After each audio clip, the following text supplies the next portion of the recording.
Hello then, good evening guys and gals. We're back here on DbdMobile with Omega. Hello. As you can see, it's a little different. What's going on? Or we're actually trying something new. Since I see a lot of people coming in, and it's new and old, it's a bit of a mixed bag because of the new update, the new little freshness, if you will. I kind of wanted to give my shot at a little beginner video. So hopefully I can do this in a simple way where you can understand. If something still doesn't make sense to you or doesn't compute, please comment down below and I'll try to clarify what I'm talking about, as I'm trying to keep this updated for hopefully the new updates coming in, because we still need Trapper's rework, FYI. So even this video might be outdated really soon. So we'll try to keep that in line. But with that being said, if you want to play Trapper, hopefully I can do you some justice and help you out with this little video tonight. So let's see. Alright, Trapper. Let's go. Ian Macmillan. Here's 3 base kit. Perks are Agitation, Brutal Strength, and last but not least, Unnerving Presence. For his stats, we have a 4.6 killer, so 1.15 speed, so pretty fair. 32 meter tear radius, and he's a tall boyo. So some loops are easy to see you from, and you cannot really creep up on people depending on your perk, so keep that in mind. And of course, the whole name says it all. Bear traps, that's his whole thing. Do be aware, just as a side note, he does carry 1 trap right now. This will be reworked as well as some other add-ons, so please be aware that that will be taken care of later on. So remember that. We might need to update very soon. The power of the bear traps is pretty simple. They can block off windows, vaults, pathways, etc., and force survivors to move to somewhere else. Now this is both a good thing and a bad thing, as problems arise very quickly. Can you shut down certain loops? Yes. Can you shut down certain areas? 100%.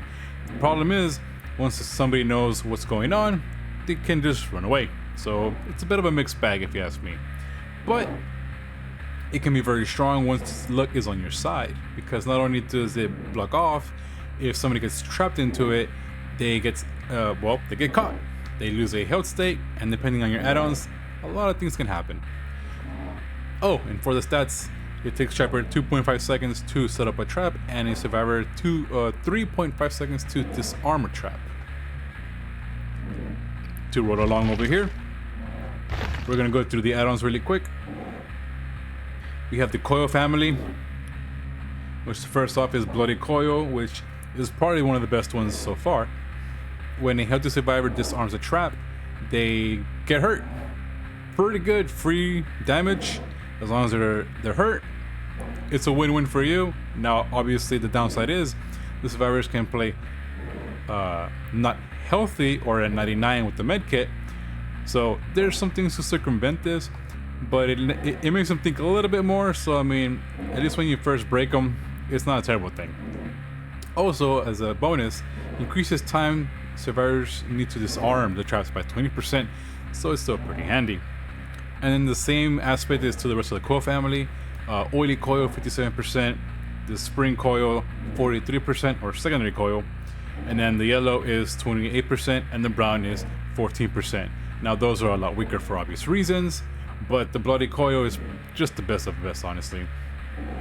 Behind that we have the bricks, or the stones is their name, but I like calling them bricks. The eerie stone, 30 seconds, every trap resets or rearms, for example.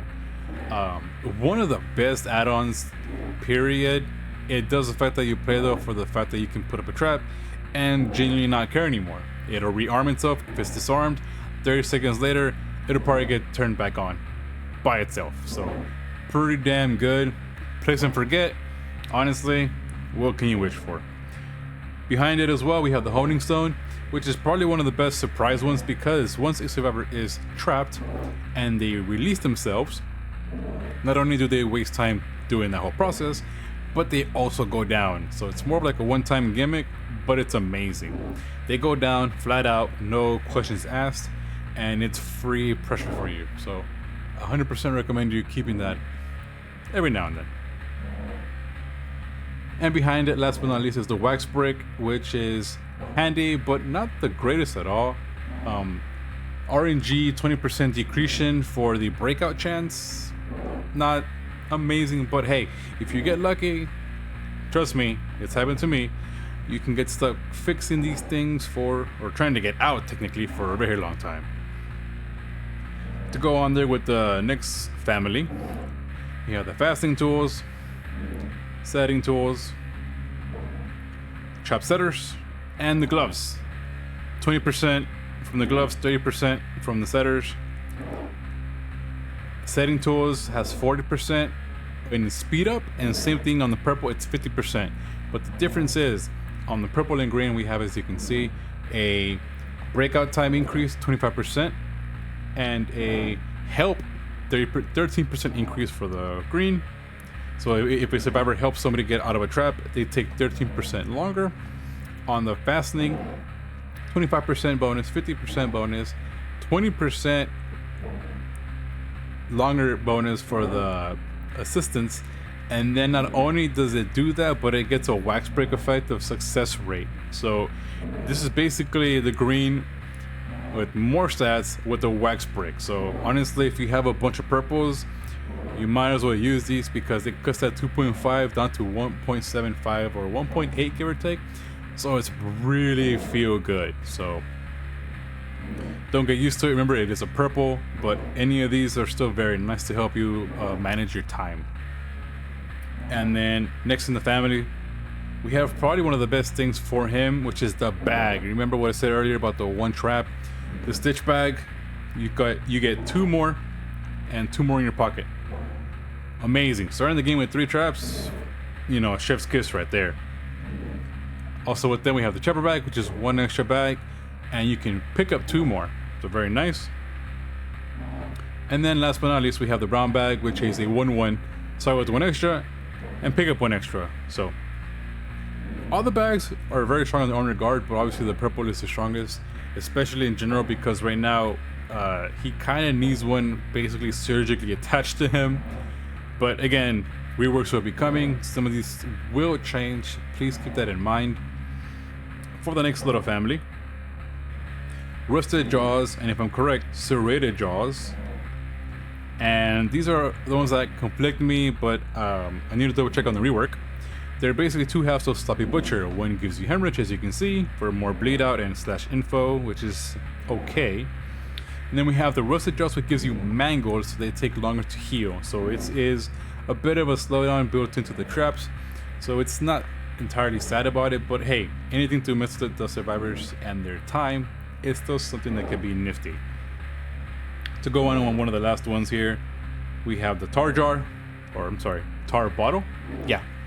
So it basically darkens the traps to a pretty brown, almost black, which is really handy to hide the traps on, simply for the fact that we're playing mobile. Even in main game, a lot of stages have started to become darker.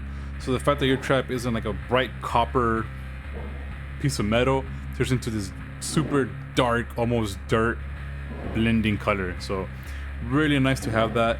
Same thing with the logwood dye, although it's a weaker version, it's not as great, and you can see that orange, in my opinion, a little bit more, or you know, that brown shininess. So take as you will. And then last but not least, the padded jaws, which is a bit for the memes. You don't really want to run these unless you're trying to be a badass, or if you really need those blood points. Traps do not hurt them anymore, but bonus 100% BP. So again, think of what I said. Maybe you want it, maybe you don't. Let me know.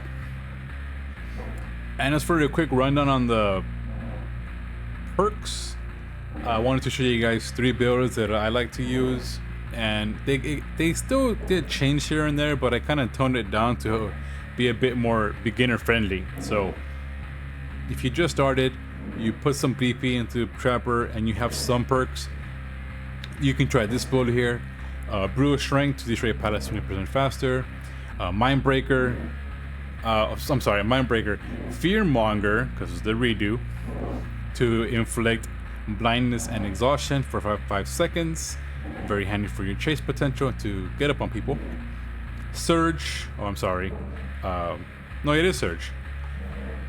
Cooldown got buffed. No more cooldown. 8% every time. I mean, you can't. Oh, I'm sorry. Jolt. So, very, very good perk right there for basic attack. And for your end game, if you're having those tough times with the setups, because remember, that does take your time. You have to look for your traps. You have to go out of your way sometimes if you're very unlucky. So, Hex, no one escapes death. Get those one shots, get that pressure back, and hopefully get that W.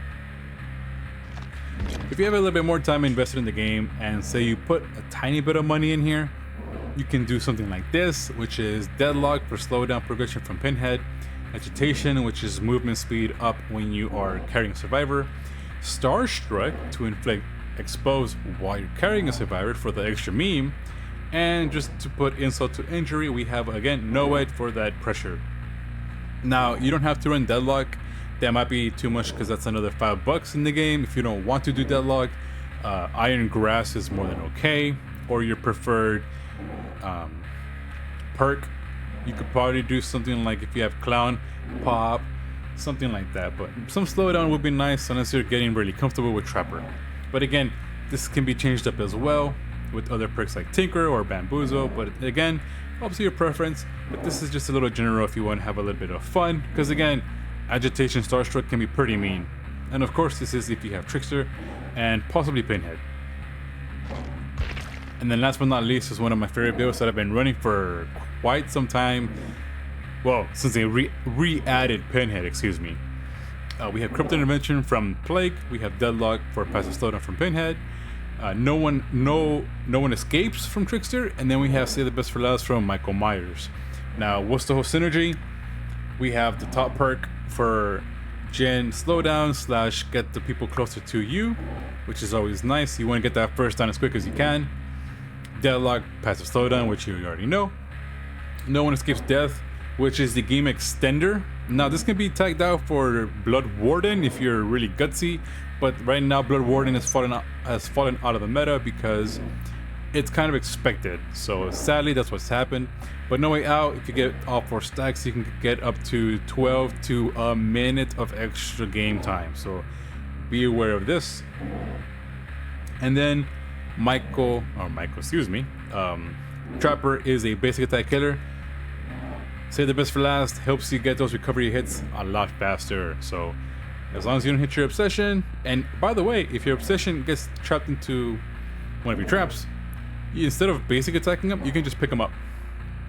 Therefore, stacks are saved, nothing's lost, and you can be on your merry way.